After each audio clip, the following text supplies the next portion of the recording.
భారత రాజ్యాంగ నిర్మాత డాక్టర్ బాబాసాహెబ్ అంబేద్కర్ జీవిత గాథ ప్రేరణాత్మకమైనది. ఆయన జీవిత ప్రయాణం, భారత రాజ్యాంగ రూపకల్పనలో తన పాత్ర, మరియు సామాజిక సమానత్వం కోసం పోరాటం గురించి తెలుసుకోవడం ఆసక్తికరంగా ఉంటుంది. Doctor B.R.. అంబేద్కర్ జీవితం మరియు రాజ్యాంగ నిర్మాణం. ప్రారంభ జీవితం. భీమ్రావ్ రామ్జీ అంబేద్కర్ 1891 ఏప్రిల్ 14న మహారాష్ట్రలోని మౌలో గ్రామంలో జన్మించారు.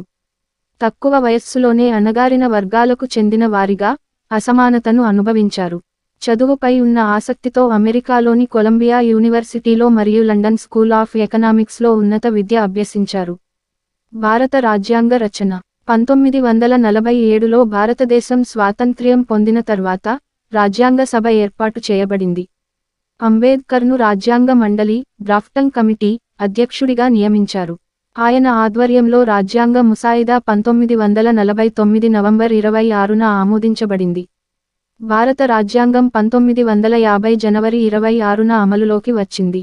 రాజ్యాంగ ముఖ్యాంశాలు: సార్వభౌమ, సామాజికత, లౌకికత, ప్రజాస్వామికత, sovereign, socialist, secular, democratic republic అనే నినాదం. మౌలిక హక్కులు, ఫండమెంటల్ రైట్స్ మరియు దిశానిర్దేశక తత్వాలు, directive principles of state policy. అన్ని సమాజ వర్గాలకు సమాన హక్కులు మరియు అభివృద్ధి అవకాశాలు.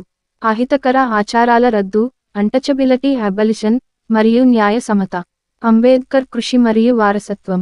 ఆయన సామాజిక సమానత్వం, స్త్రీలు మరియు అణగారిన వర్గాల హక్కులు, ఆర్థిక సమర్థత కోసం నిరంతరం పోరాటం చేశారు. హిందూ కోడ్ బిల్లు రూపొందించడంలో కీలక పాత్ర పోషించారు. ఇది మహిళలకు సమాన హక్కులు కల్పించింది.